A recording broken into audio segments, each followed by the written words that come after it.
wabarakatuh. Waalaikumsalam warahmatullahi wabarakatuh.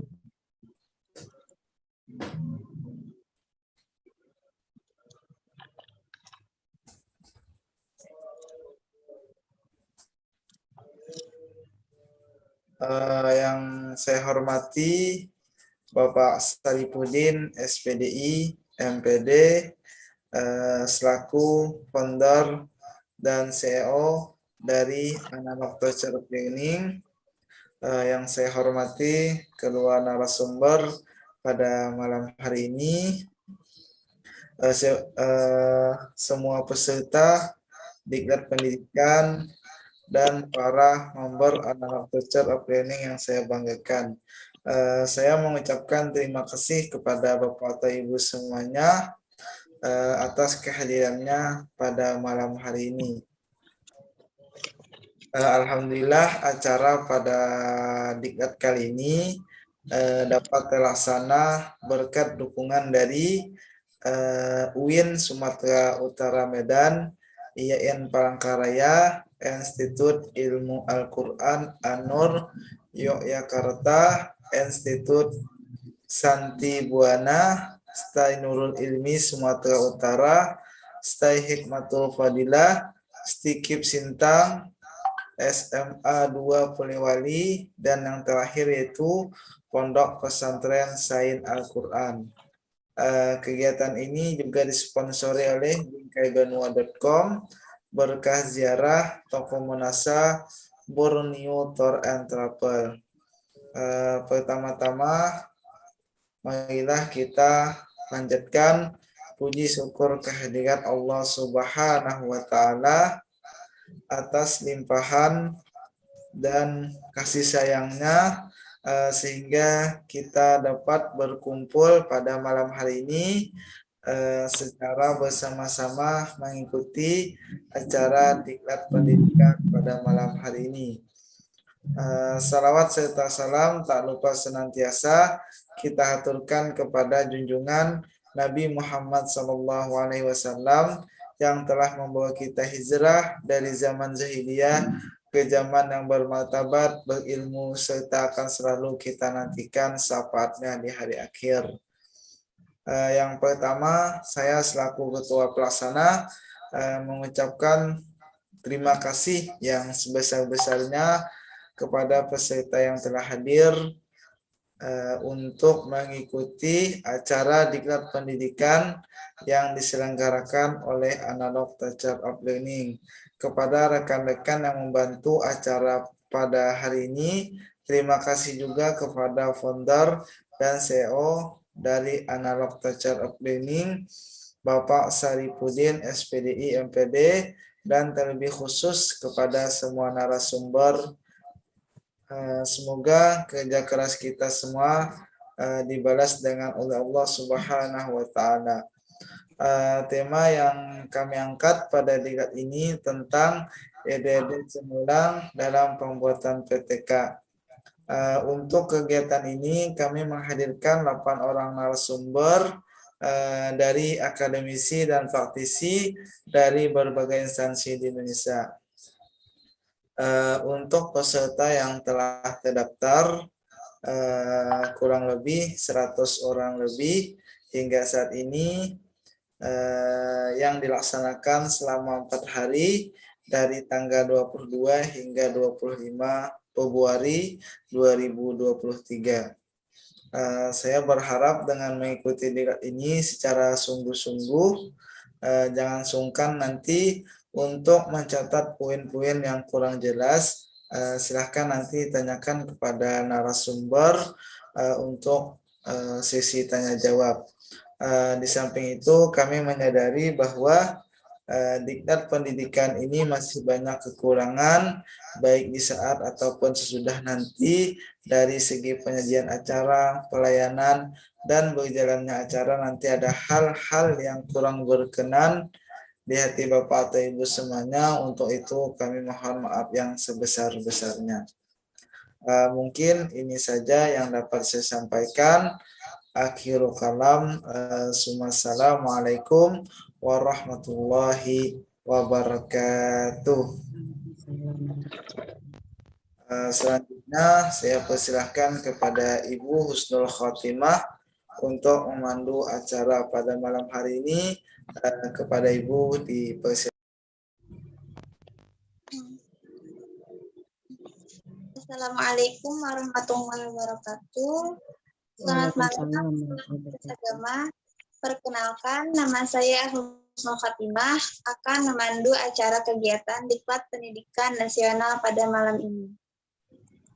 Terima kasih kepada Bapak Syarifuddin SPDI SPD selaku founder dan CEO Analog Teacher of Learning dan Ketua Pelaksana Diklat Pendidikan Nasional Bapak Ahmad Muzakir.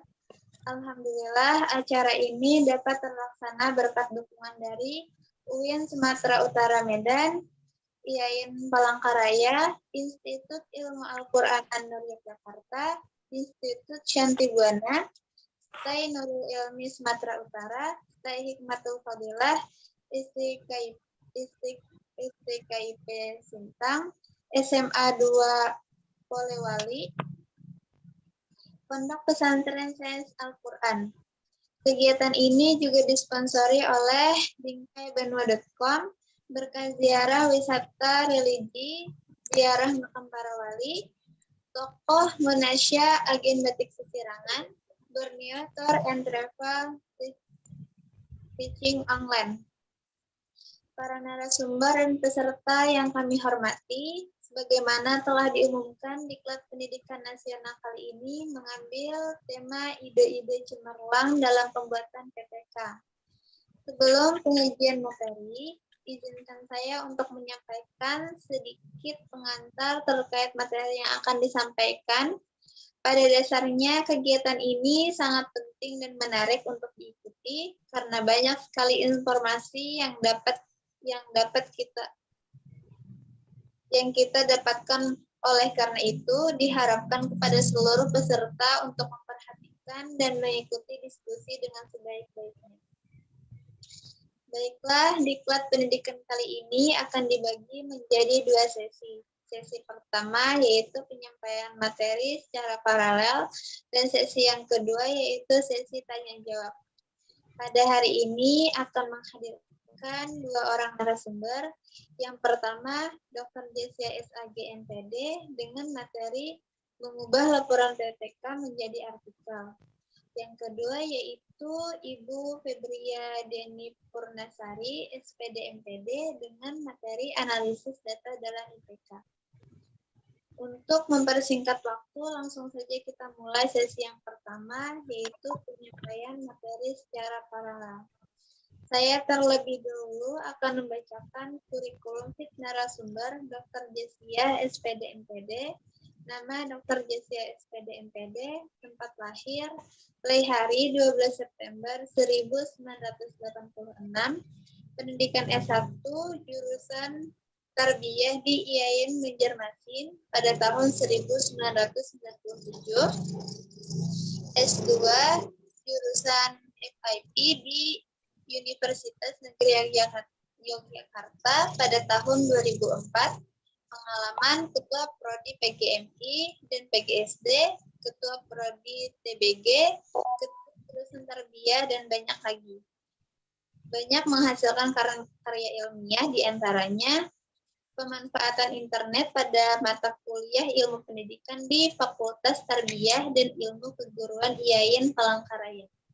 Demikian kurikulum fit kepada Dr. Jessia SPD MPD untuk menyampaikan materinya, dipersilakan. Baik, terima kasih. Bismillahirrahmanirrahim. Assalamualaikum warahmatullahi wabarakatuh. Terdengar Bu Husnul? Iya, terdengar Bu. Ya, baik. Yang pertama-tama saya mengucapkan terima kasih kepada Pak Syarifuddin selaku TO di dalam founder ini, kepada Pak Ahmad Muzakir dan timnya ya yang sudah memberikan kesempatan kepada saya untuk belajar, untuk sharing di malam ini berkenaan dengan ide-ide cemerlang sesuai tema yang ada di dalam 4 hari pelatihan ini. Dan terima kasih kepada Bu Husnul Khotimah pada hari ini yang akan mengarahkan kita, kegiatan kita di malam hari ini untuk sama-sama belajar.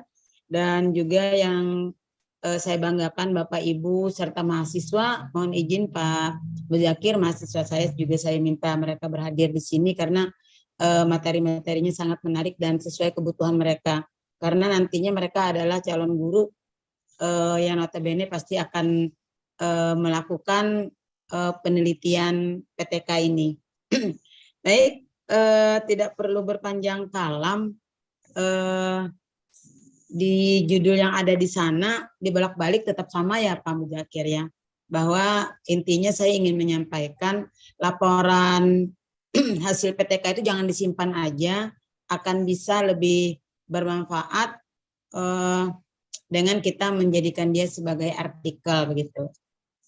Oke, tema yang diberikan sesuai dengan tema besarnya itu ada ide-ide cemerlang. Nah, jadi saya menyampaikan ini untuk kita berbagi sebenarnya. Karena saya yakin Bapak Ibu guru yang hadir di sini semuanya sangat berpengalaman berkenaan dengan penelitian tindakan kelas ini. Oke, mungkin bisa dilanjut.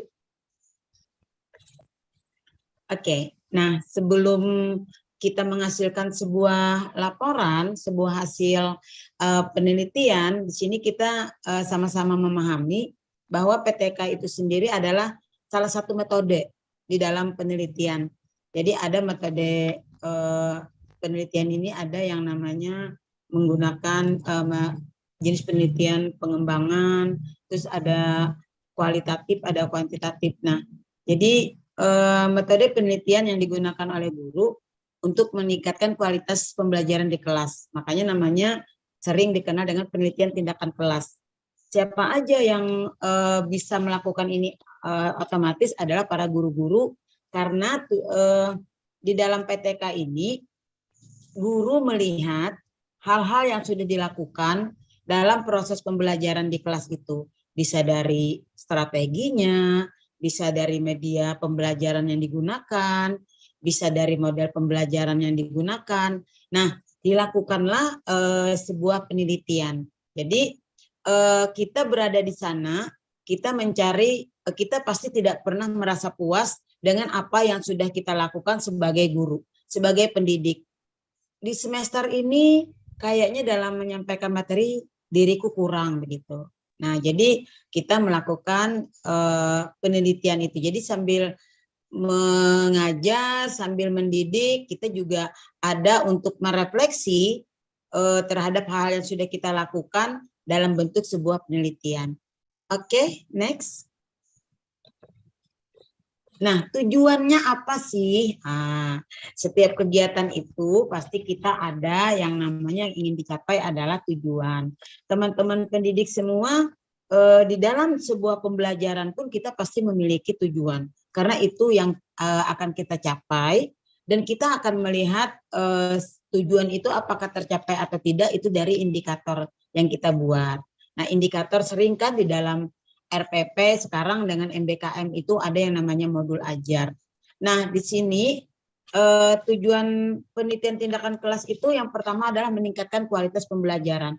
Seperti yang saya sampaikan awal tadi, menjadi refleksi untuk kita apa yang harus kita tingkatkan dari kekurangan yang telah kita lakukan. Tadi ada beberapa macam ya, bisa dari medianya, bisa dari materinya, bisa dari peserta didiknya. Nah, itu pasti berkaitan dengan kita bagaimana seorang guru itu dibutuhkan atau harus memiliki 4 kompetensi. Dari kompetensi pedagogi, kompetensi sosial, kompetensi profesional, dan kompetensi kepribadiannya. Nah, dengan demikian tujuan penelitian tindakan kelas itu salah satunya adalah meningkatkan kualitas pembelajaran yang dilakukan oleh guru. Selanjutnya apa lagi? Mengembangkan kemampuan profesional. Iya, karena tuntutannya ada di situ. Salah satunya seorang guru itu memiliki kompetensi profesional. Selanjutnya apa lagi? Tujuan dari dilakukannya penelitian tindakan kelas ini menumbuhkan budaya refleksi. dan juga meningkatkan partisipasi siswa. Ada kan dalam pembelajaran kita beberapa tahun di mana ada yang dikenal dengan virus COVID-19 itu yang membuat bahasa orang tuh learning loss gitu ya, terjadi learning loss dalam pembelajaran. Itu apa? Minat siswa sudah jauh gitu ya, karena mereka dihadapkan dengan suasana yang tidak belajar secara interaktif begitu, secara tatap muka, dan salah satu penyebabnya adalah kurangnya motivasi atau minat siswa untuk belajar. Dan itu bukan rahasia umum, kita temukan bahwa yang mengerjakan tugas-tugas yang disampaikan oleh guru, misalnya melalui WA, chat di WA itu, yang melaksanakan atau mengerjakannya adalah orang tuanya. Nah, itu semua kan ada terjadi kemunduran dalam proses pembelajaran. Nah, itu juga perlu yang dijadikan sebagai tujuan dari PTK ini. Dan yang terakhir adalah tujuan PTK itu menumbuhkan budaya penelitian. Sebenarnya guru itu sudah melakukan begitu, tapi dia belum membuat hasilnya itu dalam bentuk laporannya. Jadi salah satunya adalah ini. Kenapa? Kita tahu kok kekurangannya. Misalnya saya sebagai pendidik di semester ganjil, di semester kemarin, ini dari hasil pembelajaran itu kita lakukan evaluasi, ternyata masih ditemukan mahasiswa yang belum sesuai dengan tujuan pembelajaran yang kita tetapkan, tujuan mata kuliah yang sudah kita tetapkan di dalam RPP. Nah, di dalam RPS atau RPP ya, kalau di dalam pembelajaran kita di sekolah. Nah, itu kita lakukan penelitian, ini ada apa gitu, kita refleksi kan. Nah, kita buat laporannya, ternyata kita bisa menginventarisir bahwa salah satu penyebabnya adalah kurangnya motivasi siswa dalam belajar, atau dukungan orang tua, atau dari diri kita sebagai pendidik karena kita tidak mampu menggunakan teknologi. Kita tidak mungkin berlaku mundur.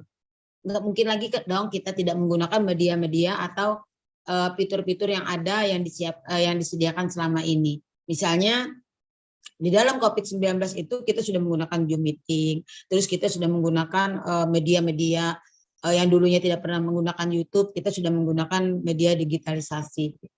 Nah, itu yang menjadi tujuan PTK itu. Dan kewajiban sebenarnya seorang guru untuk membuat sebuah PTK, karena kita setiap semester itu pasti ngajar gitu. Bahkan kalau guru saya pernah dengar ada yang 40 jam pelajaran yang dibebani kepada guru. Jadi satu hari itu mereka mengajar itu 8 jam, bayangin. Dengan sistem sekarang ini ya Bu Husnul ya, full day gitu, 5 hari kerja. Bayangkan saja, guru mengajar dalam satu hari itu 8 jam. Mereka tidak bisa ngapa-ngapain. Bagaimana ingin meningkatkan kualitasnya, yang tuntutannya di situ adalah profesionalisme guru. Oke, mungkin itu nanti di satu tema yang akan diangkat teman-teman ini, bagaimana guru-guru itu dengan jam belajarnya yang sangat luar biasa begitu. Satu hari itu 8 jam, lebih luar biasa dari kami dosen-dosen ini begitu ya. Oke, silakan next. Nah, penting nggak sih kita bikin laporan hasil penelitian tindakan kelas itu gitu, lalu kita jadikan artikel? Penting Bapak Ibu. Karena kalau kita berbeda ya, ada misalnya Bu Husnul mungkin ngajar di sekolah ya Bu Husnul ya, atau Bu Husnul juga sebagai dosen, atau Pak Muzakir juga sebagai dosen. Itu kan kita berbagi pengalaman. Dengan artikel itu tadi, dari laporan hasil penelitian yang dibuat di dalam sebuah artikel dan kita publish di sebuah jurnal, itu kita berbagi pengalaman. Nggak mungkin misalnya nanti Bu Erni sharing ke saya cerita sekian orang, banyaknya orang kan nggak mungkin. Tapi dengan menuangkan di dalam sebuah artikel laporan hasil PTK-nya itu merupakan sharing pengalaman. Berikutnya adalah artikel ini menjadi sebagai dokumentasi kita bahwa kita telah melakukan penelitian dan kita juga melaporkan perkembangan atau inovasi kita misalnya di dalam beberapa hal di dalam wilayah perangkat pembelajaran. Misalnya ada pengembangan media pembelajaran, kita melakukan analisis materi pembelajaran, kita juga menerapkan model pembelajaran kooperatif. Atau yang sekarang dengan MBKM kita menerapkan PJBL, kita menerapkan PBL. Nah itu bisa dibagi, gitu, bisa dibagi karena terus terang tidak semua orang itu menguasai berbagai disiplin. Tidak setiap orang menguasai macam-macam kemampuan gitu. Pasti hanya ada khususan yang kita kuasai. Makanya itu dibedakan keahlian kita masing-masing. Dan juga dengan PTK ini merupakan refleksi diri kita. Kenapa? Kita sebagai pendidik, oh ya, aku kurangnya di sini loh kemarin itu. Aku kurangnya di sini, aku kurangnya di sini. Itu merupakan kan refleksi diri kita. Misalnya saya di semester kemarin ternyata ditemukan ada beberapa mahasiswa yang belum tuntas misalnya, yang tidak sesuai dengan capaian standar penilaian kita, atau dari pekerjaannya masih ada yang misalnya dalam membuat sebuah artikel itu masih ditemukan similarity-nya 90% gitu. Nah ini ada apa gitu kan. Jadi kita bisa refleksi diri kita, oh berarti aku ke depan harus memberikan pengetahuan, pemahaman bagaimana mereka menulis artikel yang terbebas dari similarity. Paling minimal itu adalah parafrase misalnya. Dan yang terakhir adalah kenapa penting gitu. Itu sebagai pengembangan profesional seperti yang disampaikan yang menjadi tujuan. Berarti pentingnya di sini untuk mencapai tujuan dalam rangka pengembangan profesional kita sebagai pendidik atau sebagai guru tadi. Karena tugas guru itu tidak hanya mengajar, tapi juga mendidik. Oke. Bu Husnul nanti kasih tahu kalau saya agak cepat ya ngomongnya ya. Kadang-kadang saya itu kecepatan kata teman-teman. Oke, silakan next slide-nya. Nah, sudah panjang lebar tadi tujuannya, definisinya, apa yang harus kita lakukan dari merubah dari laporan kita tadi untuk ke artikel ini. Pertama kita tentukan topik dan judul artikel kita. Jadi bisa jadi Bapak Ibu di dalam sebuah artikel itu akan tidak sama judulnya. Kalau PTK itu kan biasanya upaya peningkatan kemampuan guru dalam menggunakan media terhadap hasil belajar siswa pada mata pelajaran kelas ini, gitu kan. Di semester ini panjang banget kan. Nah, di dalam sebuah artikel itu nanti kita tentukan judulnya ada lebih sederhana lagi, tidak sepanjang itu. Apa yang mau kita sampaikan? Oh, ternyata kita berbicara tentang kemampuan guru gitu. Dalam apa? Nah, boleh. Jadi satu laporan hasil PTK itu bisa jadi 2 judul. Karena kalau PTK itu biasanya kan 2 variabel. Oke, jadi tergantung rumusan masalah yang kita buat. Nah, itu nanti bisa kita jadikan masing-masing rumusan masalah itu sebagai topiknya atau judul artikelnya. Misalnya di dalam penelitian tindakan kelas kita itu yang pertama ingin melihat bagaimana aktivitas guru. Nah, itu kan bisa satu judul artikel gitu. Lalu yang kedua bagaimana aktivitas siswanya. Nah, lalu nanti bagaimana upayanya. Nah, jadi bisa dari satu laporan itu bisa menghasilkan 3 artikel gitu. Oke. Nah, di dalam artikel itu kalau orang-orang lebih kenal itu ada yang namanya IMRAT gitu ya. Apa IMRAT itu? Jadi ada introduction, itu berupa pendahuluan. Di dalamnya ada yang nomor 2 itu menjelaskan latar belakang masalah yang diteliti. Kenapa kita meneliti itu? Nah, kita uraikan bahwa misalnya kita ingin hasil belajar. Hasil belajar itu sudah sesuai enggak dengan standarnya? Atau kalau bahasa di sekolah itu, kalau dari nilai itu KKM ya, Bapak Ibu ya. Ketuntasan minimalnya itu. Nah, sesuai belum? Atau hasil capaian dari siswa kita tuh udah tercapai belum? Nah, kita utarakan itu apa latar belakangnya. Nah, kalau sudah apa tujuan kita gitu? Apa tujuan penelitian kita? Oh, kita memberikan solusi dengan penggunaan media ini ternyata lebih efektif pada materi tentang sejarah kebudayaan Islam. Misalnya, karena sejarah itu kan kalau pakai ceramah aja kayaknya membuat siswa kita mengantuk ya. Dan capek juga nanti gurunya menjelaskan panjang lebar, sementara siswanya saking merdunya suara gurunya akhirnya tertidur gitu kan. Siswanya ada yang tidur, ada yang udah bosan, ada jenuh. Nah, akhirnya digunakanlah salah satunya adalah tujuan penelitian ini untuk memberikan salah satu solusi berupa penggunaan media audiovisual sehingga akan efektif pembelajaran dengan materi ini pada mata pelajaran SKI misalnya. Silakan aja. Berikutnya di dalamnya ada kita gunakan metode penelitiannya. Biasanya metode penelitian kita itu kan di dalam PTK itu jelas tertuang di situ. Kualitatif, deskriptif, terus dia menggunakan action research gitu kan. Nah, itu macam-macam nanti.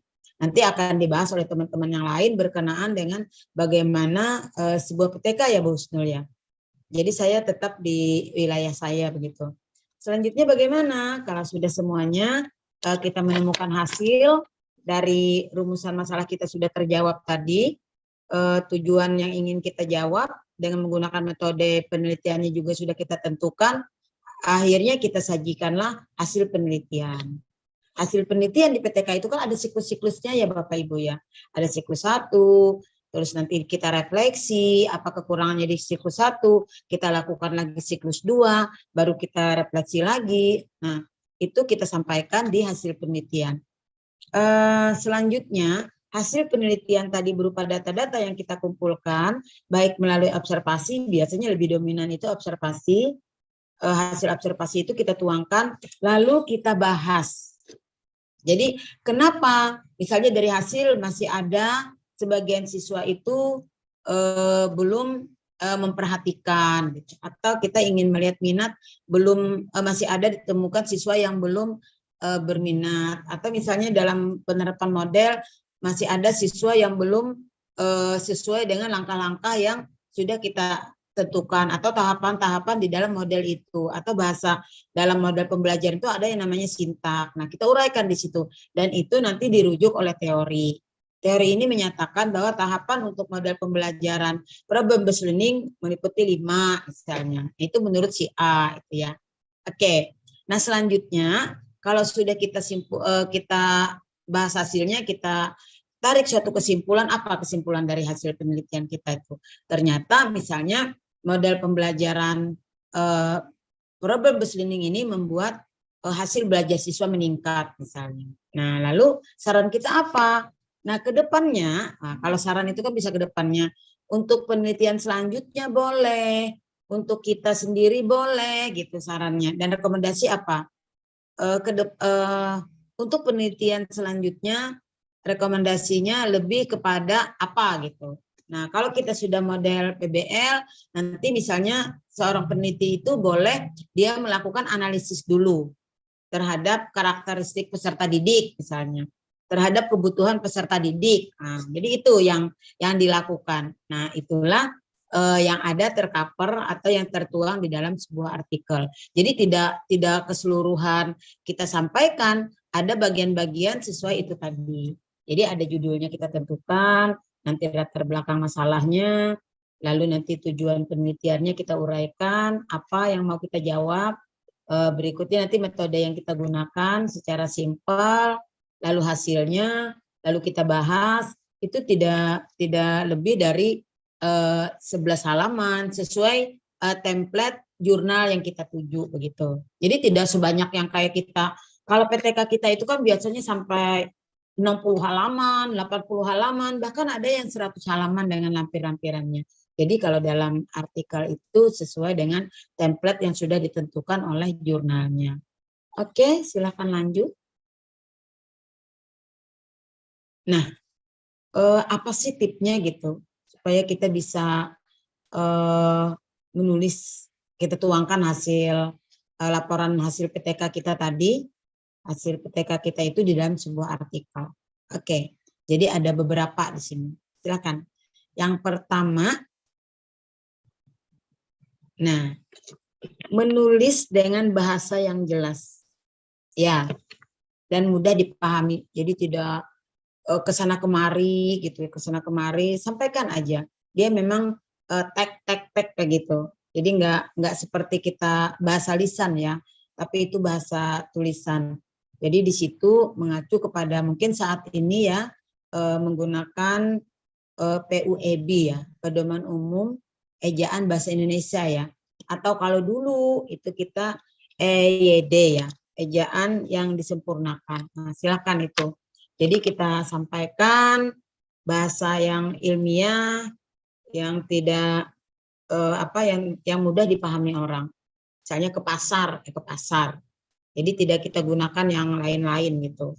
Yang bahasa-bahasa yang memang baku di situ. Oke. Nah, lalu yang kedua itu menghindari penggunaan bahasa yang ambigu. Jadi jangan pakai atau, tuntaskan. Jadi di situ ada yang namanya konsisten dalam penggunaan istilah yang kita gunakan di dalam penulisan artikel dari hasil laporan PTK kita itu. Nah, dari situ sangat jelas ya. Nanti teman-teman yang lain juga menjelaskan itu di dalam PTK itu memang ini yang akan karena target kita jurnal artikel kita itu kan akan publish pada sebuah jurnal gitu. Oke, selanjutnya di dalam menulis artikel itu ada yang namanya struktur artikel yang sistematis. Nah, itu terkenal tadi yang seperti saya bilang tadi IMRAT tadi. Jadi ada pendahuluannya, ada latar belakangnya di dalam pendahuluan itu. Jadi tergantung template jurnal yang kita tuju, itu ada latar belakang, kenapa ini dilakukan, terus nanti ada didukung oleh artikel-artikel orang yang mendukung terhadap tulisan kita, artikel kita, dan itu kita tulis secara teratur dan sistematis. Biasanya menggunakan pola piramida terbalik. Jadi dari umum dulu baru ke khusus gitu. Rata-rata begitu ya. Oke, selanjutnya yang keempat itu adalah kita bisa memasukkan gambar atau tabel yang relevan dalam mendukung pembahasan.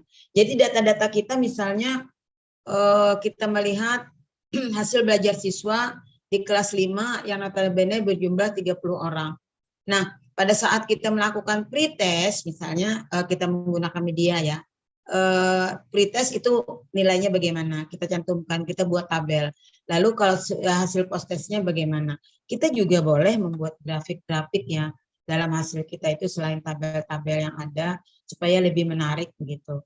Itu untuk mendukung. Jadi kalau misalnya orang baca itu panjang banget penjelasan kita, hasil kita, misalnya si A memperoleh hasil pretest sekian-sekian. Nah, lalu kita tuangkan. Jadi itu untuk mendukung begitu, untuk mendukung pembahasan kita dan memperjelasnya. Nah,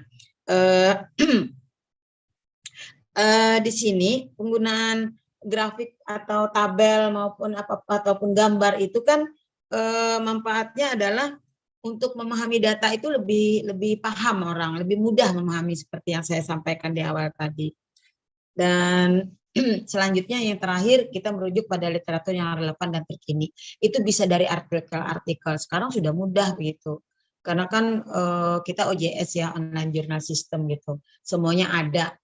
Kita tinggal model kuota, kita masuk ke jurnal orang tersebut, kita bisa merujuknya. Tapi kita tetap harus menghindari yang namanya plagiasi. Jadi kita tidak langsung copy paste, langsung kita pakai, atau kita mensitasi atau mengkutip itu langsung begitu, tapi menggunakan bahasa kita.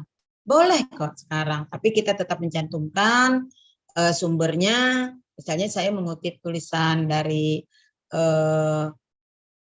Pak Mujakir misalnya, saya tetap mencantumkan itu terbit di jurnal apa, tahun berapa, tahun kapan, terus volume berapa, tapi saya menggunakan bahasa saya. Nah, itu yang penting.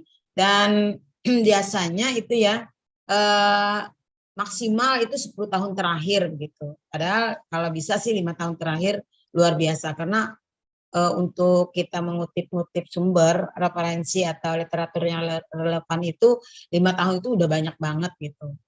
Kita bisa menggunakan Google Scholar, itu banyak kita bisa mengambil literatur atau tulisan-tulisan maupun e-book gitu ya, atau kita bisa ke Perpusnas gitu ya, Perpustakaan Nasional juga sekarang tidak ada batasnya lagi, semuanya udah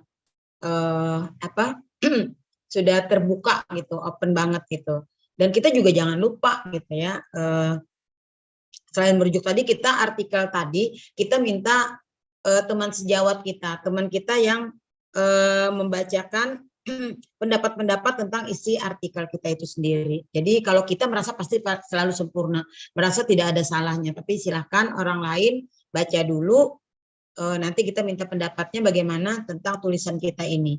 Semakin banyak orang memberi masukan, itu semakin peluang untuk publish itu lebih banyak kesempatannya untuk publish gitu. Oke, next. Yang terakhir itu ikuti ya petunjuk penulisan artikel. Ini saya akan izin share ya. Masih ada waktunya ya Bu Husnul ya?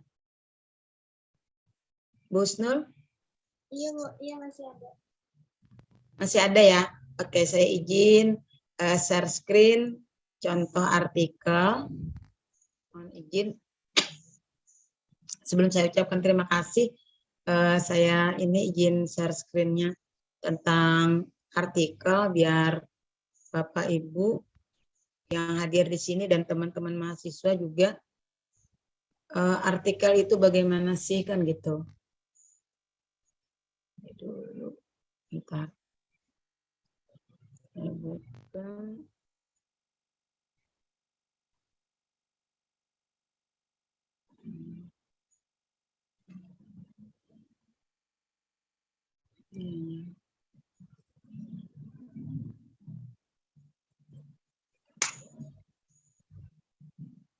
Oke, nampak ya Bu Husnul ya?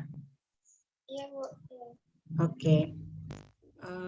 Nah, di situ ada, ini saya ngambil dari jurnal JPSD, jurnal penelitian tindakan kelas SD. Ini judulnya gini. Nah, kalau ini kan peningkatan keaktifan belajar menggunakan model pembelajaran kooperatif. Panjang kan? 1, 2, 3, 4, 5, 6. Nah, ini boleh begini. Ini penelitian di SD kelas 5. Nah, ini template-nya. Ada abstrak. Abstrak merupakan kumpulan atau isi dari artikel kita secara general yang memuat semuanya dari latar belakangnya, boleh langsung tujuannya. Tujuan itu kan menjawab permasalahan. Nah, di sini abstraknya. Nah, di sini ada pendahuluannya. Seperti yang saya sampaikan tadi. Ini diuraikan saja dari hasil kita. Cuman batasan halamannya terbatas, cuma 7 aja dari 80 laporan PTK kita, jadi boleh 7 atau sampai 9. Nah, ini disampaikan di sini. Pembelajaran saat ini bla bla bla itu permasalahannya. Lalu hasil observasi pasti ya guru karena mengajar di situ. Kalau kita mau PTK boleh observer orang teman kita boleh. Kalau kita yang melakukan pembelajarannya harus ada observer. Oke, ini template-nya. Nah, ini pendapat-pendapatnya. Ini artikel lama ya, ini 10 tahun terakhir, ini yang saya ambil 2019, berarti dia menggunakan 6 tahun. Ini, nah 2018 penelitiannya tahun ajaran 2018-2019. Ini metode penelitiannya.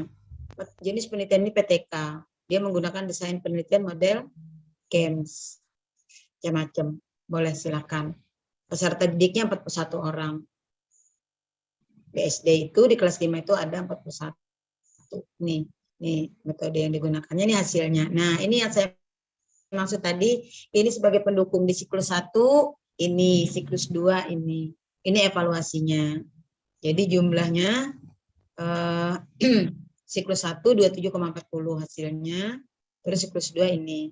Nah, ini dituangkan ke sini ya. Silakan laporan Bapak Ibu yang ada itu kan biasanya kalau PTK ada juga ini. Siklus-siklus ini pertemuan pertama, kedua, terus di siklus 2 juga dia 2 kali pertemuan. Jadi dia ada 4 kali pertemuan dalam PTK ini. Nah, ini simpulannya. Bila ditinjau dari hasil observasi aktif bla bla bla bla. Nah, ini hasilnya. Ini simpulan dia. Ini punya mahasiswa loh. Nah, ini referensinya. sedikit amat ya. Sekarang tidak lagi begini. Kalau sudah sekarang minimal itu kalau untuk publish 20 referensi. Ini pekerjaan mahasiswa ini yang sangat sederhana yang saya ambil contoh. Oke, Bapak Ibu dan para peserta webinar ini itu yang bisa saya sampaikan. Terima kasih atas perhatiannya. Saya kembalikan kepada Bu Husnul selaku moderator di session ini. Terima kasih. Terima kasih kepada Dr. Desya SPD MPD yang telah menyampaikan materi yang sangat luar biasa. Selanjutnya, pemateri yang kedua yaitu Ibu Febria Deni Purnasari SPD MPD. Nama Ibu Febria Deni Purnasari SPD MPD, tempat tanggal lahir Grobogan, Jawa Tengah pada tanggal 13 Februari 1990, pendidikan sarjana program studi PGSD, Fakultas Keguruan dan Ilmu Pendidikan di Universitas Kristen Satya Wacana, kemudian Magister Pendidikan Dasar di Universitas Negeri Semarang. Pencapaian prestasi diantaranya dan tetap di program studi manajemen hingga 2022 dan sekarang menjadi dosen tetap di program studi PGSD. Dan dipercaya untuk menjadi kepala program studi pendidikan guru sekolah dasar PGSD Institut Shanti di Buana dengan masa jabatan 5 tahun. Dari 2020 hingga 2025. Demikian kurikulum fit Ibu Febria Deni Purnasari SPD MPD. Kepada Ibu Febria untuk menyampaikan materinya dipersilakan. Oke, terima kasih Ibu Husnul. Apakah suara saya terdengar? Iya, terdengar jelas, Bu. Ya, terima kasih Ibu Husnul. Selamat malam. Selamat malam Bapak Ibu semua. Selamat malam. Iya, saya langsung share screen ya Ibu ya.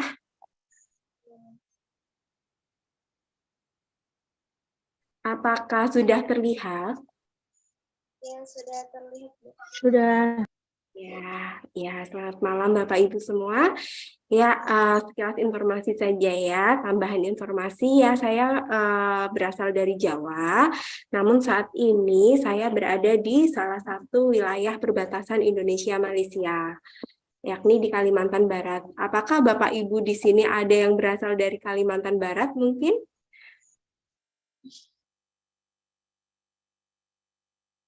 Tangga aja, Bu. Tetangga, mana ya Bapak ya? Dari mana Bapak? Kalimantan Selatan, Ibu.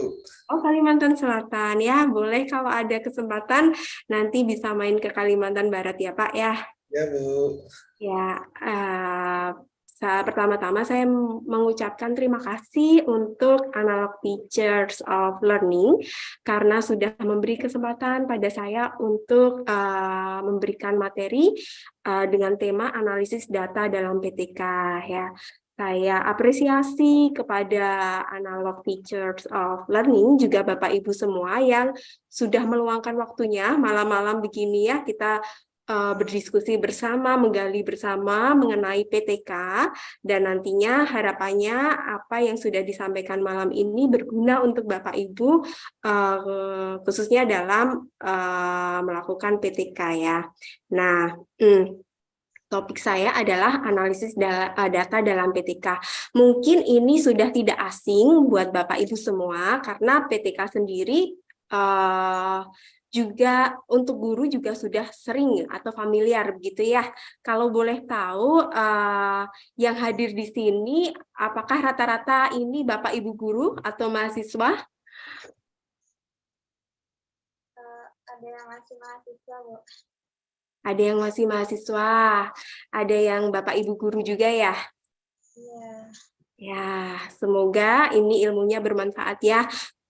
Mahasiswanya juga dari pendidikan ya kelihatannya ya? Iya, Bu.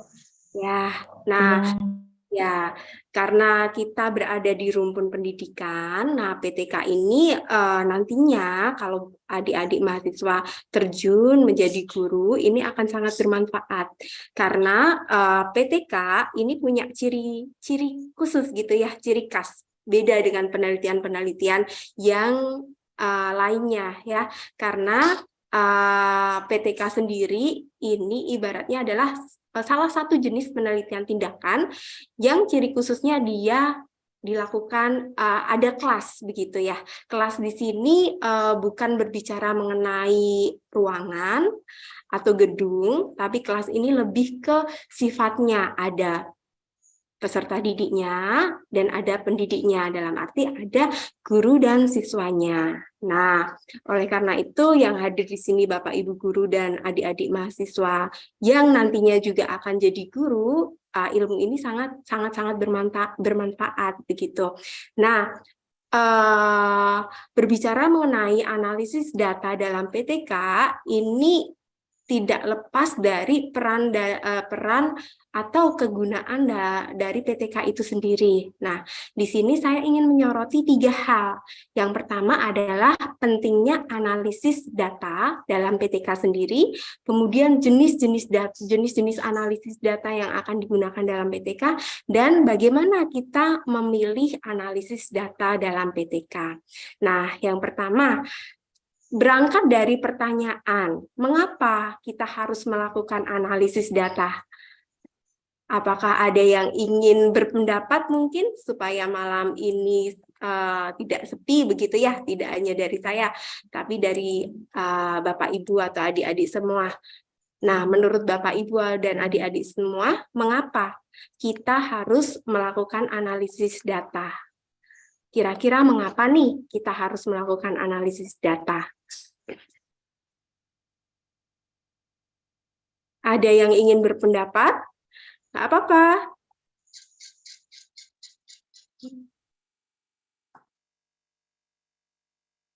Kelihatannya malu-malu semua ya ini Bu Husnul ya.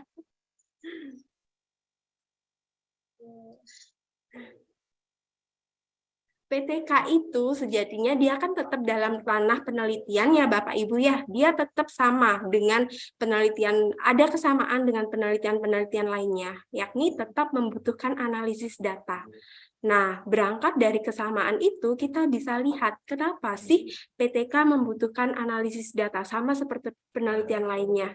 Nah, di sini saya kerucutkan menjadi 4 bagian utama ya. Yang pertama adalah menentukan tolok ukur yang tepat untuk menjawab rumusan dan tujuan. Nah, sama seperti penelitian-penelitian lainnya, PTK juga membutuhkan rumusan. Rumusan apa ini? Rumusan masalah. Rumusan masalah ini lahirnya dari mana?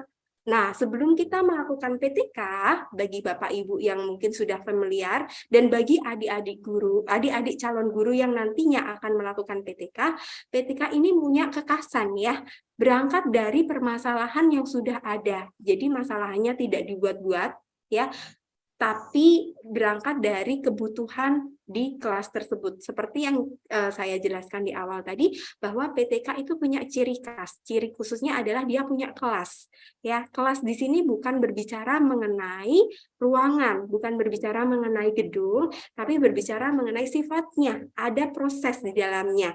Nah, proses apa itu? Proses tak lain adalah proses pembelajaran yang dilakukan oleh guru, sasarannya kepada siswa.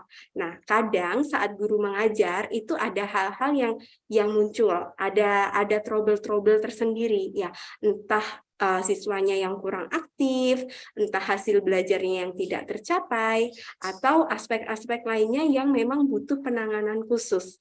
Nah, masalah yang dihadapi guru inilah yang membutuhkan penanganan. Nah, oleh karenanya sebagai seorang guru kita perlu dong mengatasi masalah yang memang sudah terjadi, memang dialami oleh siswa. Nah, upaya yang bisa dilakukan oleh guru adalah melakukan PTK. Berangkat dari permasalahan itu, maka kita buat rumusan masalahnya. Rumusan masalah ini kemudian kita turunkan menjadi tujuan dalam penelitian kita. Nah, rumusan dan tujuan ini yang akan mengantarkan kita memilih analisis data yang tepat. Nah, kemudian yang kedua adalah menjawab kebutuhan atau permasalahan yang terjadi. Ya, analisis data ini akan membantu kita dalam menjawab kebutuhan tadi. Berangkat dari adanya masalah, kita turunkan ke rumusan masalah, kemudian rumusan masalah itu kita turunkan lagi ke tujuan hingga ke prosesnya, pemecahannya. Nah, setelah pemecahannya kita lihat data-data yang kita peroleh dari solusi yang sudah kita implementasikan tadi bagaimana. Nah, kemudian ada juga menentukan keberhasilan dalam penelitian. Tentu penting ya kita melakukan analisis data ini tidak hanya untuk menjawab kebutuhan saja, tapi menentukan apakah penelitian yang kita buat itu berhasil atau tidak. Dan yang terakhir adalah mendapatkan informasi-informasi penting dalam penelitian atau menemukan kebaruan. Terkadang saat kita melakukan penelitian itu, kita dapat data-data baru yang di luar dari prediksi kita. Nah, dari sini, dari analisis data ini kita bisa tahu data-data baru atau kebaruan apa yang bisa kita peroleh. Inilah mengapa analisis data itu penting dilakukan tidak hanya dalam penelitian tindakan kelas, tapi untuk jenis-jenis penelitian lainnya, entah itu eksperimen, entah itu penelitian kuantitatif ya, eksperimen masuk ke kuantitatif tadi, atau penelitian kualitatif, atau bahkan penelitian pengembangan. Begitu. Nah, kemudian dari situ ya kita akan melihat ya jenis analisis data. Pada umumnya banyak ada jenis PTK yang hanya murni melakukan analisis datanya dalam bentuk kuantitatif. Ada juga yang murni kualitatif atau bahkan keduanya, mixed method. Nah, bedanya apa? Kuantitatif, kualitatif, mixed method. Nah, bedanya adalah jenis data yang diambil. Ya, Bapak Ibu, jenis data yang Bapak Ibu ambil. Kalau kuantitatif itu data yang berupa angka atau bilangan, ya. Kemudian yang kualitatif ya data yang berupa kalimat atau kualitas objek dalam penelitian yang Bapak Ibu lakukan. Dan kalau mixed method itu gabungan kuantitatif dan kualitatif. Ini ada pesan ya, maaf saya baru baca dari Bapak Rasidi ya. Kalau menurut hemat saya Bu, analisis data harus dilakukan supaya bisa mendapatkan jawaban yang lebih objektif, tidak hanya karena sangkaan dan asumsi saja. Benar Bapak ya, apalagi dalam penelitian itu ranahnya sudah ilmiah ya, oleh karenanya kita tidak boleh menulis hasil berdasarkan asumsi kita saja ya, hasil yang kita tuliskan itu harus objektif. Oleh karena itu kita perlu melakukan yang namanya analisis data tadi sesuai dengan metode-metode yang ilmiah. Nah, di sini pada umumnya itu ada 3 yang digunakan dalam PTK yang sering digunakan. Kuantitatif, ya kita akan menganalisis data yang berupa angka atau bilangan, kemudian kualitatif, data berupa kalimat atau kualitas objek dalam penelitian kita, dan mixed method, gabungan dari kuanti dan kualitatif. Nah, kita kupas satu persatu. Yang pertama adalah data kuantitatif. Ya, yang pertama adalah data kuantitatif ya. Nah, di sini saya memberikan sedikit gambaran ya, analisis data-data yang berupa angka atau mengkaji ketercapaian target yang diperoleh dalam penelitian tadi. Nah, kalau berbicara mengenai analisis data berdasarkan metode yang digunakan, ini nanti juga akan berhubungan dengan teknik pengumpulan datanya. Nah, kuantitatif ini ibaratnya kasarannya ya, ini selalu berbicara mengenai angka. Yang ditampilkan itu adalah analisis angka. Angka yang dimaksud angka di sini apa? Angka bisa berdasarkan datanya itu kita tampilkan dalam bentuk angka. Contohnya itu adalah hasil belajar siswa. Ya. Terus motivasi apakah bisa diangkakan? Bisa. Nanti Bapak Ibu bisa membuat kategori ya, dia motivasinya berada dalam kategori rendah, tinggi, atau sedang, itu bisa kita angkakan atau kita bisa wujudkan dalam bentuk distribusi presentase. Nah, di sini ada beberapa data yang biasanya muncul dalam PTK ya. Yang pertama itu distribusi frekuensi, ya, penyajian data deskriptif yang menggambarkan kategori atau kelompok. Ya, nah yang kedua adalah distribusi presentase tadi yang saya contohkan tadi, bisa motivasi berapa persen motivasinya, atau data-data yang berbicara mengenai aspek afektif lainnya. Nah, karena PTK sendiri sasarannya tidak hanya aspek kognitif ya, Bapak, Ibu, dan adik-adik semua, tapi semua aspek dalam pembelajaran, baik itu kognitif, afektif, ataupun psikomotorik. Ya, kemudian bisa juga kita sajikan angka data dalam diagram. Nah, di sini juga ada modus, median, mean atau nilai rata-rata, standar deviasi, dan UJN. Nah, kita bahas satu-satu ya, Bapak Ibu. Nah, untuk distribusi frekuensi, nah kalau Bapak Ibu amati ya, di sini data kuantitatif yang muncul ini kalau diuji secara statistik ini masuk ke dalam statistik yang deskriptif ya. Jadi yang masih paling dasar. Ya. Nah, misalkan nih ada permasalahan hasil belajar siswa rendah. Nah, kita perlu dong sebagai seorang pendidik mau mengatasi permasalahan yang kita hadapi tadi. Ya, kita mau menggunakan model pembelajaran X misalkan. X ini misalkan cooperative learning atau project based learning atau problem based learning untuk meningkatkan hasil belajar siswa. Ya, itu kan contoh-contoh yang umum ya. Nah, setelah kita dapatkan datanya, nah perlu digarisbawahi Bapak Ibu ya, PTK, penelitian tindakan kelas, kita perlu melakukan uji yang namanya uji pretest atau uji awal. Nah, uji pretest ini penting kenapa? Untuk kita lihat kemampuan awal siswa itu bagaimana sebelum kita memberikan treatment atau tindakan. Nah, hasil data yang pertama tadi dari pretest akan menjadi pijakan kita untuk melihat apakah ada peningkatan atau tidak. Karena penelitian tindakan itu harapannya ya Bapak Ibu ya, dia ada yang namanya peningkatan. Begitu hasil akhirnya itu meningkat atau tercapai, begitu ya, dalam arti masalah yang tadi dialami terselesaikan ya. Kalau tadi masalahnya adalah hasil belajar siswa yang rendah, melalui PTK, maka akan terjadi peningkatan dari hasil belajar yang rendah tadi, atau mencapai ketuntasan minimal yang Bapak Ibu buat.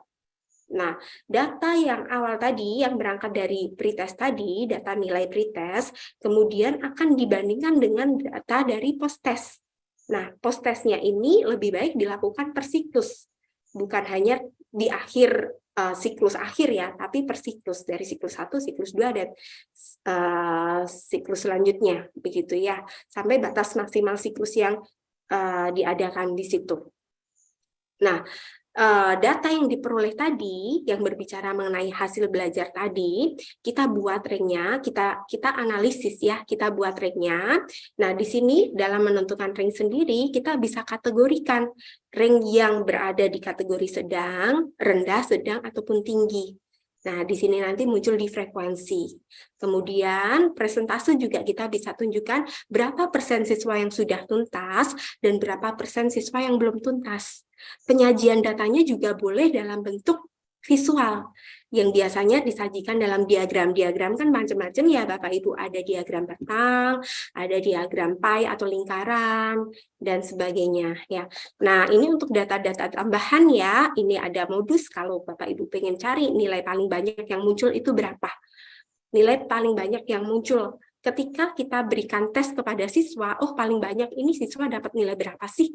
Nah, ini kita bisa cari dengan melihat modusnya.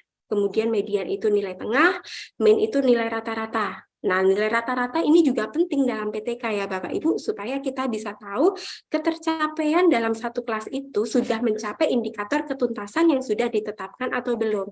Nah, untuk 2 poin terakhir, standar deviasi dan uji endgame ini memang sangat jarang ya, apalagi yang standar deviasi ini. Standar deviasi biasanya digunakan untuk untuk mengeneralisasikan begitu ya, sehingga standar deviasi ini kurang familiar. Tapi untuk uji endgame sendiri ini penting sebenarnya Bapak Ibu untuk dilakukan, karena uji endgame sendiri ini uji yang dilakukan untuk melihat tingkat peningkatan ya berdasarkan kategori yang ada. Kasarannya Bapak Ibu, peningkatannya ini berada dalam kategori yang apa? Rendah, sedang, atau tinggi. Nah, signifikan atau tidak? Karena meningkat 1 poin pun Bapak Ibu itu belum bisa dikatakan peningkatannya tinggi. Maka perlu kita lakukan analisis endgame untuk melihat apakah peningkatan dari pretest ke post-test tadi sudah melampaui target atau belum. Nah, ini terkait data analisis kuantitatif. Biasanya berhenti di situ, berhenti di ada peningkatan atau tidak. Bagaimana peningkatannya. Nah, kemudian tak jarang juga ya Bapak Ibu ya, sering juga dilakukan analisis data dalam bentuk kualitatif. Nah, ini analisis ini berupa kualitas analisis kualitas objek yang disajikan dalam bentuk data. Datanya itu nanti deskriptif, kalimat-kalimat atau penjelasan ya. Nah, tahapannya pun ada ya Bapak Ibu, tahapannya itu ada reduksi data, kemudian display data, penarikan kesimpulan dan verifikasi. Yang pertama adalah reduksi data. Reduksi data ini berpusat pada kegiatan yang kita menyeleksi data-data yang masuk. Ya, terkadang kalau kita melakukan pengumpulan data secara kualitatif, terkadang kita mendapatkan data-data yang sebenarnya kita nggak butuhkan atau nggak sesuai dengan target kita. Nah, data-data yang demikian kita tidak perlu pakai, atau kita bisa sisihkan dulu untuk artikel yang lain gitu ya. Kan sayang nih sudah melakukan penelitian tapi datanya kok nggak dipakai begitu kan. Kita nggak perlu buang, tapi kita bisa sisihkan. Tapi untuk kasus PTK ini, data yang tidak terpakai tersebut ya sudah jangan dianalisis karena nanti akan merusak hasil atau jawaban yang Bapak Ibu inginkan untuk menjawab tujuan atau rumusan permasalahan yang tadinya dibuat. Begitu ya. Oleh sebab itu di reduksi ini perlu diseleksi. Mana saja data yang bisa digunakan, mana yang tidak perlu dipaparkan. Nah, kemudian ada penyederhanaan, abstraksi, dan transformasi. Tujuannya tak lain adalah supaya pemaparan atau hasil penelitian yang Bapak Ibu paparkan nanti itu sesuai menjawab rumusan permasalahan yang ada, begitu ya. Kemudian display data. Display data ini berbicara mengenai pemaparan data yang dapat menggunakan matrik, bagan, ini bagannya maksudnya ya Bapak Ibu, ataupun grafik. Kemudian setelah analisis tadi kita paparkan, baru bisa kita tarik kesimpulannya. Nah, hasil akhirnya tentunya harus menggambarkan jawaban atas rumusan atau tujuan penelitian yang kita buat tadi. Nah, kalau kualitatif memang kesannya lebih simpel ya daripada kuantitatif, tapi Bapak Ibu ya, data yang didapat dari kualitatif itu memerlukan perjuangan yang cukup ekstra daripada kuanti. Kenapa demikian? Kalau kuanti kita siapkan tesnya, otomatis tes ini sudah valid dulu ya Bapak Ibu, sudah layak diberikan, baru kita gunakan untuk mengambil data. Setelah itu datanya kita analisis. Tapi kalau kuali ini berbicara ke prosesnya, proses penelitian yang Bapak Ibu lakukan. Nah, tak lain maka dalam kuali kita butuh yang namanya lembar observasi siswa, lembar observasi, lembar pengamatan untuk mengamati proses pembelajaran yang dilakukan. Kan tadi kita memilih salah satu model, misalnya model project based learning. Bagaimana model project based learning ini bisa meningkatkan hasil belajar siswa? Nah, data-data itulah yang harus Bapak Ibu tampilkan. Begitu. Kemudian yang terakhir adalah mixed method ya. Mixed method ini gabungan dari kuantitatif dan kualitatif. Tentu saja kalau mixed method kan memang ada beberapa kategorinya sendiri. Nah, dari beberapa kategori kategorinya itu sebenarnya Bapak Ibu bebas memilih sesuai dengan kebutuhan ya. dasarnya, landasannya apakah mau berat di kuanti atau mau berat di kualitatifnya. Ya. Tapi untuk saling melengkapi, untuk PTK sendiri memang lebih baik kalau kita pakai mixed method. Ya, karena kalau kita hanya mau kuanti ya, Bapak Ibu, tadi kita hanya lihat oh naik, oh ada peningkatan, tapi kita tidak menjelaskan secara rinci, tidak menjelaskan secara detail terkait prosesnya, begitu ya, terkait bagaimana peningkatan itu terjadi. Nah, proses inilah yang bisa kita jelaskan melalui analisis data dalam kualitatif tadi. Nah, gimana kalau kita hanya memilih kualitatif tadi? Kita tidak bisa menunjukkan peningkatannya itu seberapa signifikannya, seberapa tingginya peningkatan itu. Nah, adanya kuantitatif dan kualitatif di sini, dia itu saling melengkapi, ya Bapak Ibu ya. Sehingga memang lebih bagusnya kalau kita mau melakukan PTK, kita pilih analisis data yang mixed method. Jadi bisa saling melengkapi. Kalau PTK kan jelas ya, kita harus nyiapin soal untuk ataupun analisis data lainnya untuk sesuai dengan kebutuhan kita ya. Dan juga kita juga perlu melihat proses dari penelitian yang kita lakukan sendiri itu. Seringnya dalam PTK kita kan memang mencobakan satu model ya, atau menggunakan satu model yang kita sudah yakini, sudah terbukti, sudah banyak rujukannya dapat mengatasi masalah yang kita hadapi. Nah, kalau kita hanya menganalisis secara kuali, kembali lagi ya Bapak Ibu, kita nggak akan dapat nilai-nilai atau besarnya signifikansi dari peningkatan ketercapaian dalam indikator yang kita buat, begitu. Nah, kemudian, kita lanjut ke bagaimana sih memilih analisis data. Nah, memilih analisis data yang pertama kali yang perlu kita soroti adalah rumusan masalah. Sebagaimana saya sebutkan di awal tadi, kalau rumusan masalah itu biasanya berangkat dari latar belakang. Latar belakang itu berangkat dari permasalahan yang kita hadapi.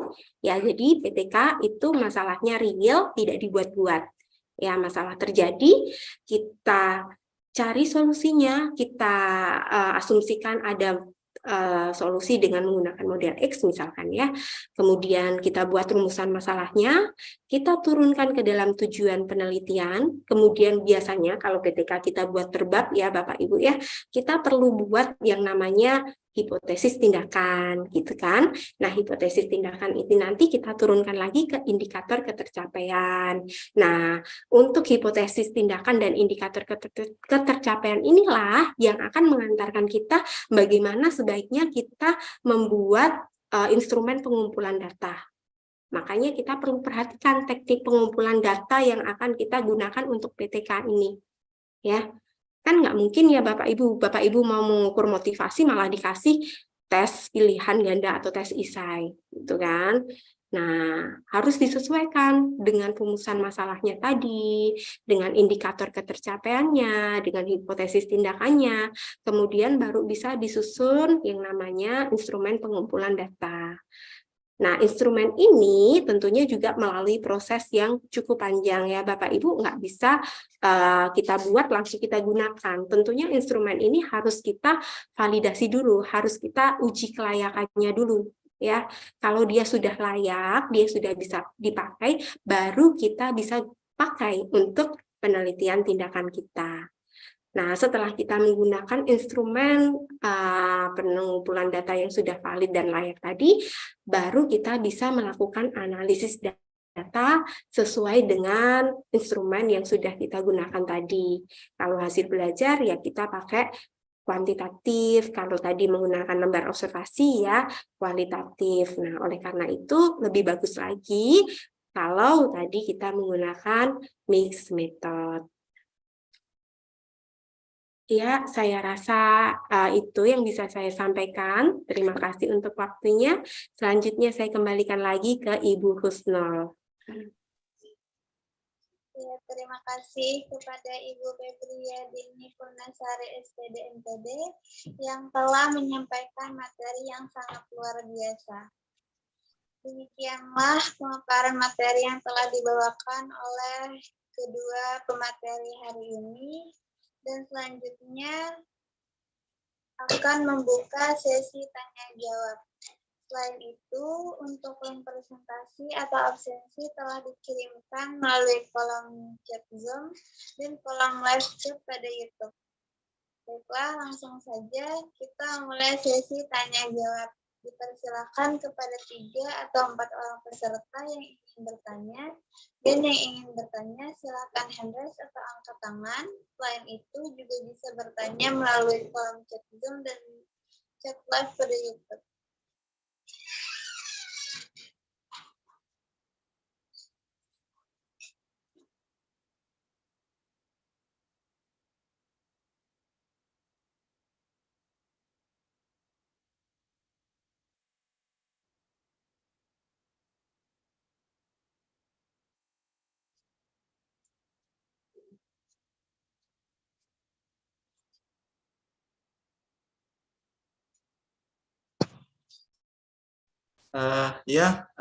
Silahkan kepada Bapak atau Ibu semuanya yang ingin bertanya, silahkan hand raise ataupun silahkan hand raise atau angkat tangan bagi yang ingin bertanya. Kami tunggu sekitar 1 menit. Silahkan kepada Bapak atau Ibu semuanya yang ingin bertanya, silahkan hand raise atau angkat tangan, atau materi pada malam hari ini sudah sangat jelas. Silahkan, kami tunggu.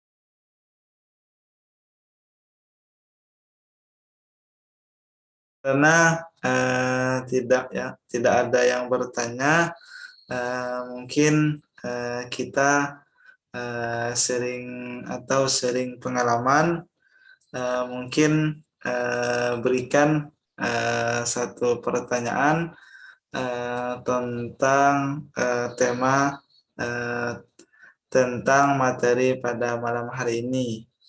Mungkin kita sharing pengalaman aja. Mungkin terlebih dahulu Ibu Jasia, silahkan Ibu berikan satu pertanyaan untuk kepada peserta tentang sharing pengalamannya. Mungkin silahkan lebih dulu kepada Ibu Jasia.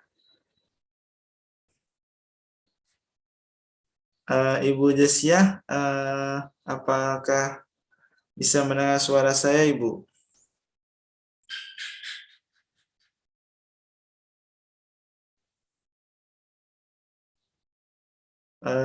Karena mungkin langsung dari Ibu Febriana Deni, mungkin Bu berikan satu pertanyaan tentang materi pada malam hari ini atau sharing pengalamannya, Bu.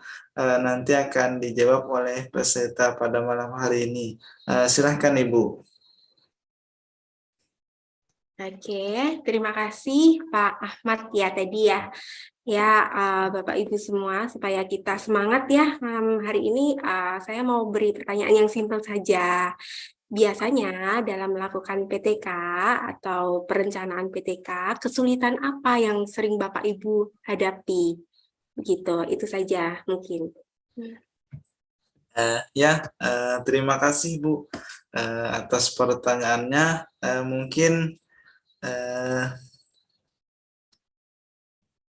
Mungkin langsung dijawab Pak Mubarik. Assalamualaikum Pak.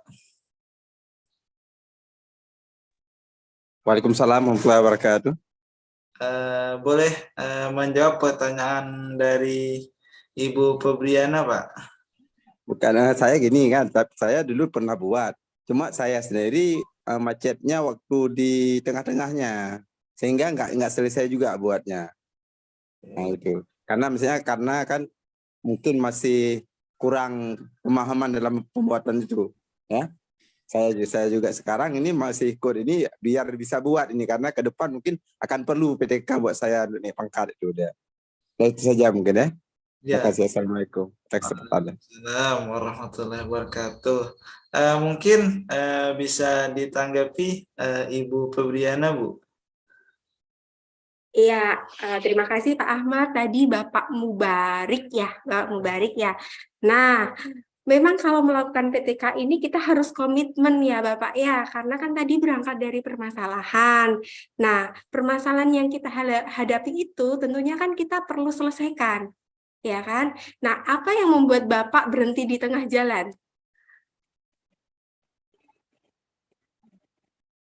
Halo, Bapak Mubarik?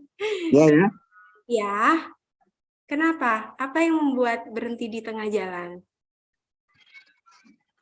Waktu buat itu kan kemarin waktu saya buat di sininya di apa maksudnya saya kurang paham waktu cara ambilnya itu, cara ambil misalnya materi pencocokan materinya.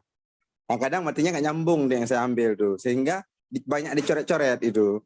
Nah, itu. Ya, Cuma kami nggak tahu juga apakah mungkin ada sebagian orang begitu dibuat langsung jadi dia gitu. Mungkin karena orang udah biasa ya, atau mungkin karena apakah ada lewatnya itu karena ada uangnya itu. Saya nggak ngerti juga itu. Nah, itu saja mungkin dari kami. Iya, iya. Ya, PTK itu harus berdasarkan masalah ya Bapak ya. Masalah yang Ya, Bapak hadapi ketika Bapak menghadapi masalah di materi. Apa ya, misalkan ya Bapak ngajarin. Misalnya sekarang nanti ke depan rencana saya mau buat PTK judulnya kayak ini. Anak bisa hanya sebentar. Nah, itu misalnya. Masalahnya itu. Misalnya untuk hari ini dia bisa, tapi begitu seminggu kemudian dia hilang gitu ya, materi yang kita ajarkan tuh. Nah, itu masalahnya. Rencana saya angkat nanti ke depan. Oh ya, mungkin lebih tepatnya ke kemampuan berpikir ya Pak ya, mungkin ya, gimana kita mengatasi kemampuan berpikir anak ya.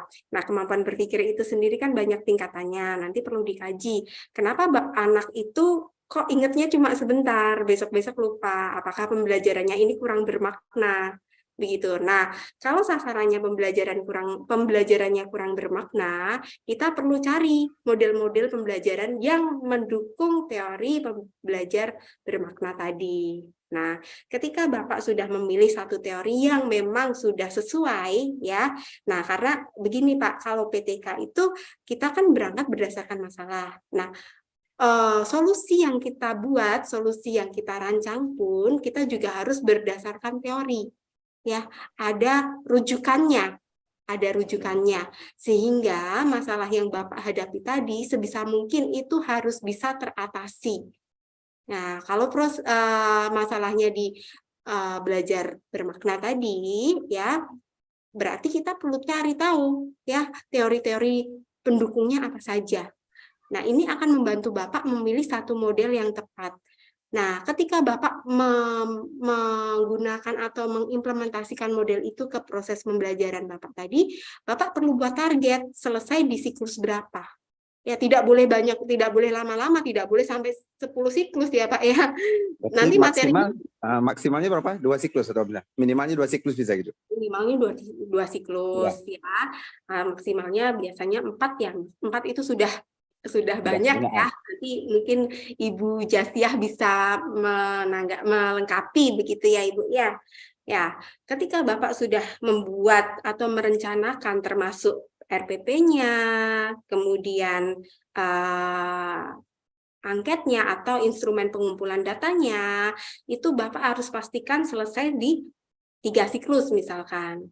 Ya, nanti Bapak analisis per siklusnya. Ya, Bapak analisis per siklusnya, apakah sudah terjadi peningkatan atau belum. Kalau sampai siklus terakhir belum, berarti solusi yang diterapkan itu belum sesuai. Harus dicari lagi solusi yang lainnya. Begitu. Memang harus ada komitmen ya, Bapak ya. Bapak Mubarik. Berjuang ya. Terjun mau ambil PTK ya harus diselesaikan begitu. Itu dari saya. Kemudian satu lagi Satu lagi, misalnya minimal PTK itu diakui berapa lembar misalnya itu dah. Ini apanya ya, babnya, Pak? Jumlah halamannya maksudnya ya? Jumlah halamannya berapa lembar, misalnya sampai bab 5 atau bab 4 aja gitu. Kalau PTK, kalau paling sederhana, paling sederhana. Bab ya, bukan artikel ya. Ini bab 1 di 345 harus selesai sampai kesimpulan ya Pak ya. Dalam arti analisis datanya selesai, kemudian disimpulkan. Perihal lampiran itu kan pendukung ya. Begitu. Jadi harus selesai sampai bab 5. Begitu. Untuk patokan berapa halamannya sendiri itu enggak ada sih Pak. Kemudian satu lagi untuk nih, satu lagi misalnya agar PTK yang kita buat tuh nggak dibilang copy paste. Apa yang dari segi apa yang kita rubah itu? Kalau dibilang tidak copy paste, kalau dari saya ya Pak, kalau masalah itu benar-benar terjadi di kelas Bapak, ya terjadi di proses pembelajaran Bapak, itu pasti tidak copy paste karena dari masalahnya saja sudah tidak copy paste. Ya kan? Dari masalahnya saja sudah tidak copy paste. Tinggal Bapak mencari cara yang tepat untuk mengatasi solusi yang Bapak hadapi. Karena setiap masalah itu kan pasti punya solusi yang berbeda. Karena masalahnya itu juga nggak akan sama dengan yang dihadapi oleh guru di sekolah lain. Ya, siswanya berbeda, ya kan Pak? Cara mengajarnya juga berbeda. Jadi otomatis nggak akan copy paste ini. Ya. Yang penting terima kasih banyak Bu ya. Terima kasih banyak Bu atas ilmunya ya. Iya. Itu dari saya. Mungkin Ibu Jasiah bisa menambahkan.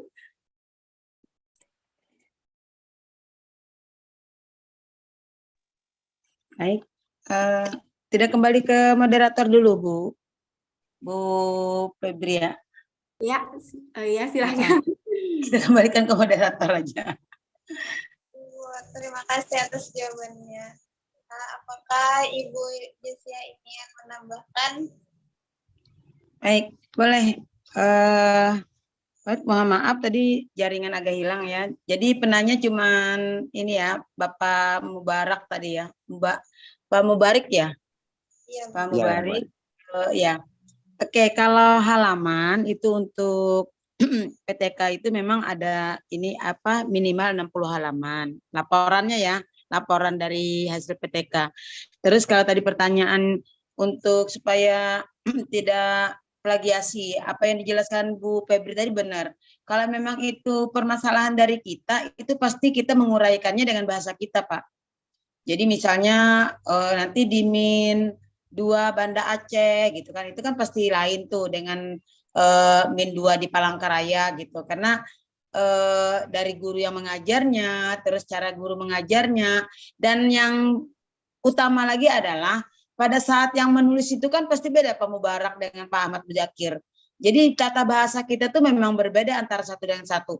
Kalaupun gitu kan, kalaupun kita idenya dari artikel-artikel yang kita baca atau dari laporan-laporan hasil penelitian orang lain, itu nanti diparafrase Pak, diparafrase gitu. Nah, itu caranya. Itu yang saya sampaikan. Di sini Bu Husnul ada yang nanya di chat ya. Itu ya Pak Mubarik ya. Ya, terima kasih banyak Bu ya. Jadi kalau laporan itu memang babnya sampai 5 seperti biasa, laporan hasil penelitian bab 1, bab 2, bab 3. Kalau ditanyakan siklus tadi memang kalau misalnya sudah beberapa 2 kali siklus belum hasil refleksi kita apa, kita bisa laporkan aja apa adanya bahwa untuk penggunaan media atau model tadi ya yang dicontohkan oleh Bu Febria tadi yang disampaikan Pak Mubarik, model pembelajaran itu sudah kita ini kan bisa jadi salahnya mungkin di sintaknya karena sudah beberapa hasil penelitian sebelumnya dengan model pembelajaran PBL ternyata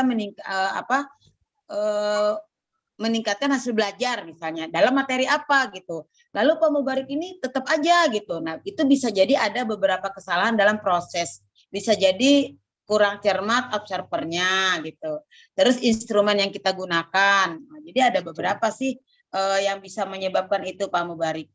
Jadi tidak siklus sudah kita lakukan, cuman instrumennya. Karena pada saat siklus pertama itu kan instrumen yang kita gunakan juga sama Pak. Lembar observasinya juga sama gitu. Tapi pada saat kedua Bapak lihat misalnya dari minat siswa, yang dari misalnya 10 siswa itu yang siklus pertama itu 8 aja yang bisa menjawab, nanti kan yang siklus kedua pasti 10, Pak. Karena kan mereka sudah mengalami hal yang pertama. Ya. Jadi nggak mungkin Nggak lah gagal. sampai 2 siklus itu nggak berhasil, pasti berhasil, Pak.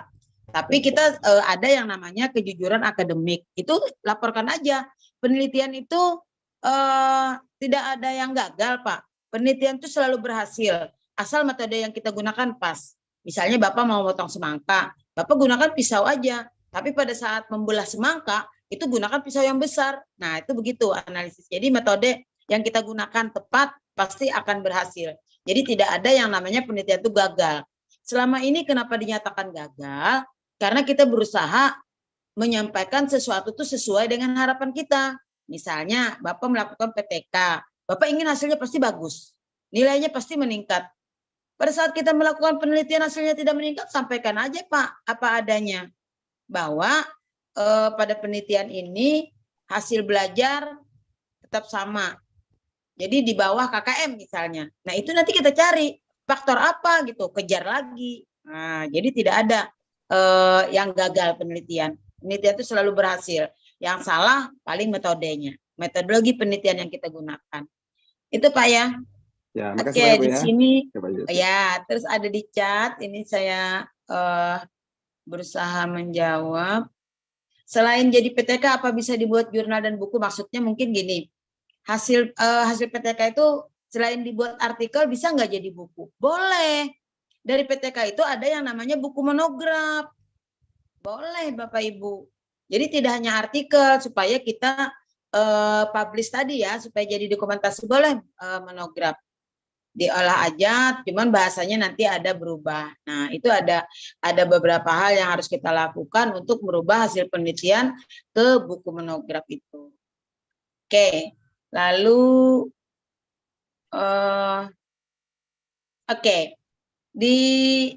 untuk penelitian, untuk pembuatan PTK memerlukan kelas pembanding atau kelas kontrol.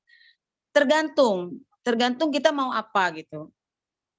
Kalau misalnya kita penggunaan media, kita nggak perlu kelas pembanding karena kita ingin penggunaan kan, bagaimana media itu kita gunakan gitu. Itu nggak perlu kelas pembanding. Kalau misalnya untuk pembanding itu biasanya nanti penelitiannya kuasi eksperimen. Nah, ya begitu ya Bu Febria ya.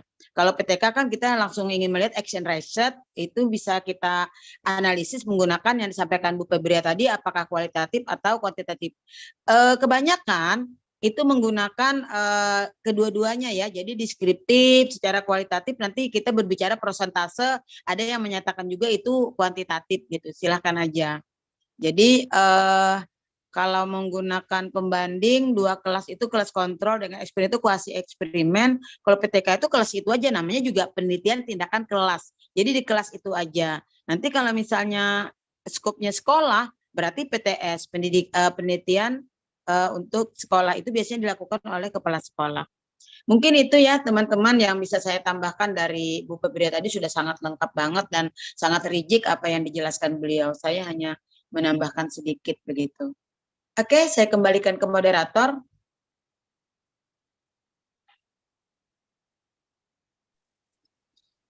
Ya, terima kasih Bu atas jawaban yang luar biasa. Apakah masih ada yang ingin bertanya? Silahkan cek moderator pada kolom komentar Zoom. Ada 2 pertanyaan.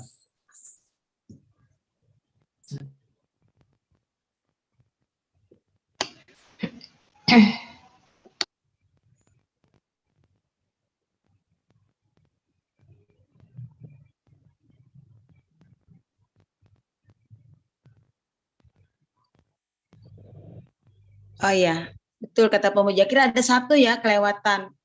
Dari M. Rashid ya Pak, M. Rashidi ya. Izin moderator, Bu Husnul. Dari Lain Muhammad pertanyaan Rashidi. Pak, itu lain pertanyaan Bu. Lain ya? Iya lain Bu.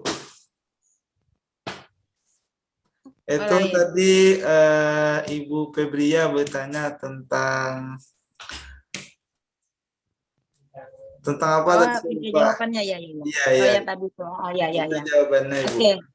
Artinya sudah selesai Pak, dijawab yang tanya di sini tadi PTK itu ada pembanding atau kelas kontrol. Yang kedua, apakah hasil PTK bisa jadi buku atau jurnal katanya.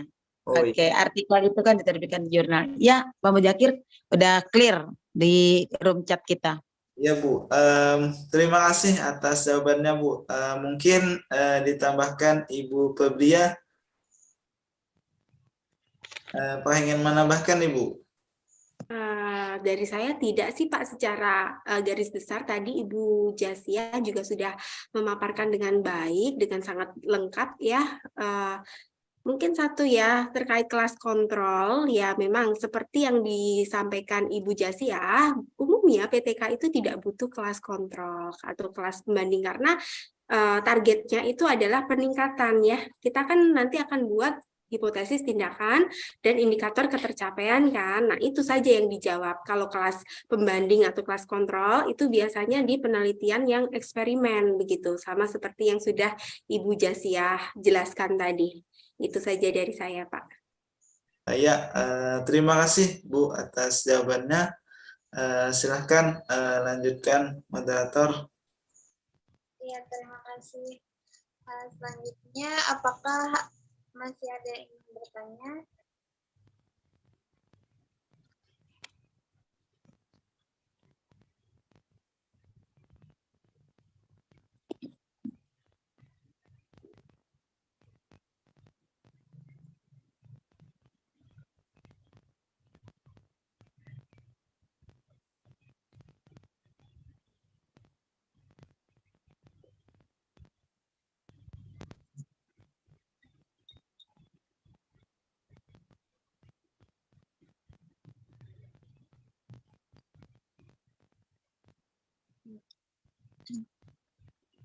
Baiklah, jika tidak ada yang bertanya, akan saya tutup acara pada malam hari ini.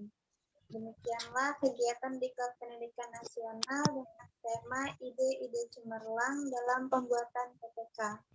Terima kasih kepada kedua narasumber yang sudah memberikan jawaban yang sangat luar biasa.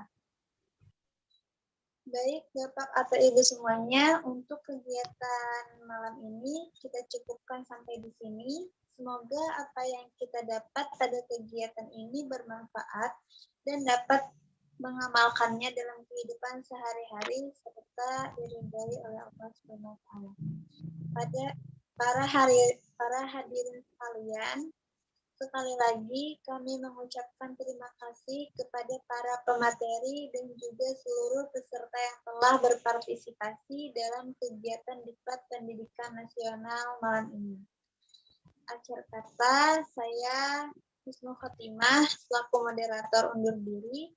Semoga kita dapat bertemu kembali dalam kegiatan Diklat Pendidikan Nasional selanjutnya. Kalau ada Moderator, silahkan kedua narasumber untuk memberikan closing statement-nya dulu. Oh iya.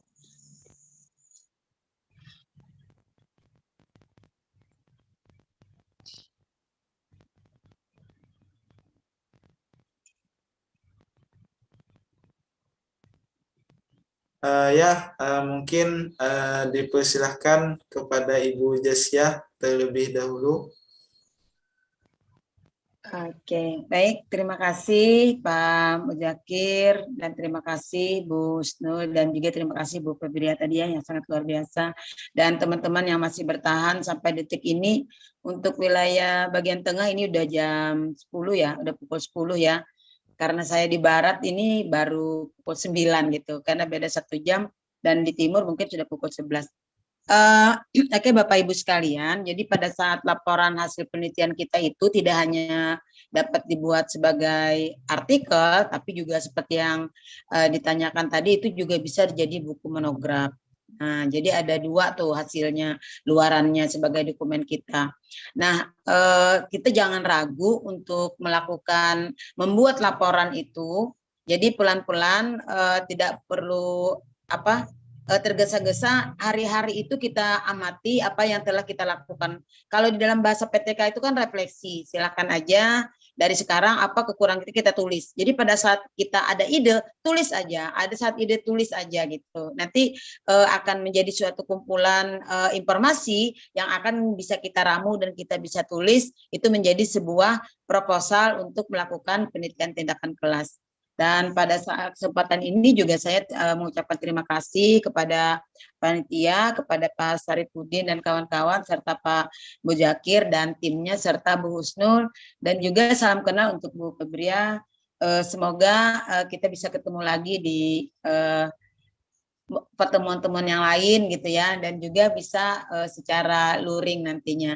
Terima kasih atas perhatian teman-teman, mohon maaf apabila ada hal yang kurang berkenan dari penyampaian saya tadi, karena kita sama-sama belajar dan menggali wawasan sama-sama. Saya akhiri, selamat malam, bila taufiq wal hidayah, assalamualaikum warahmatullahi wabarakatuh. Waalaikumsalam warahmatullahi wabarakatuh. Warahmatullahi wabarakatuh.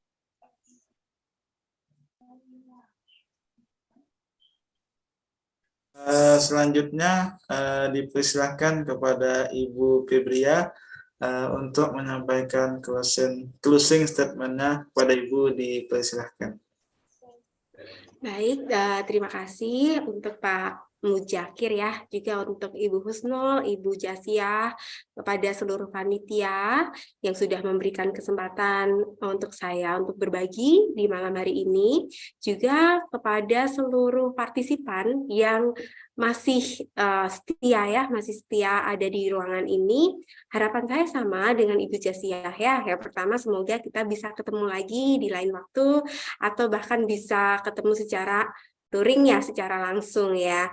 Nah, untuk PTK sendiri ya, harapannya adalah Bapak Ibu komitmen ya, ketika Bapak Ibu sudah berencana untuk melakukan PTK, karena tadi ada masalah yang memang harus dihadapi, ada komitmen untuk menyelesaikan itu sampai akhir. Ya, karena melakukan PTK sendiri itu tidak sulit kok Bapak Ibu, yang penting komitmennya. Kemudian PTK itu adalah salah satu solusi jitu untuk guru ya, ketika kita menghadapi permasalahan yang ada di kelas, kita upaya yang bisa kita lakukan adalah melakukan PTK. Selain masalahnya teratasi, Bapak Ibu guru juga nanti akan dapat angka kredit kan. Apalagi kalau Bapak Ibu rajin, kemudian membuat buku dari PTK itu, menulis artikel dari PTK itu. Nah, itu double-double manfaatnya. Jadi melakukan PTK itu banyak manfaatnya ya, Bapak Ibu ya. Selain bermanfaat untuk mengatasi proses pembelajaran, juga bermanfaat untuk Bapak Ibu guru sendiri. Ya, itu saja dari saya. Jika ada hal-hal yang kurang berkenan atau kata-kata yang tadi kurang berkenan, saya minta maaf. Selanjutnya saya kembalikan lagi ke moderator. Terima kasih. Ibu, terima kasih atas closing statement-nya tadi. Akhir kata, saya Husnul Khatimah selaku moderator undur diri. Semoga kita dapat bertemu kembali dalam kegiatan diklat pendidikan nasional selanjutnya. Kalau ada kata salah atau pelayanan kami yang kurang, mohon maaf yang sebesar-besarnya. Waktu yang mempertemukan kita dan waktu yang memisahkan kita. Salam hangat dari kami. Sampai jumpa. Wabillahi taufiq wal hidayah. Wassalamualaikum warahmatullahi wabarakatuh. Waalaikumsalam warahmatullahi wabarakatuh. Terima kasih Pak Mujakir, Bu Husnul, dan yang lain-lain. Ya, sama-sama Ibu. Terima kasih kepada Ibu Husnul Khatimah yang telah memandu acara pada malam hari ini. Terima kasih juga kepada Ibu Jasiah, Ibu Febria yang telah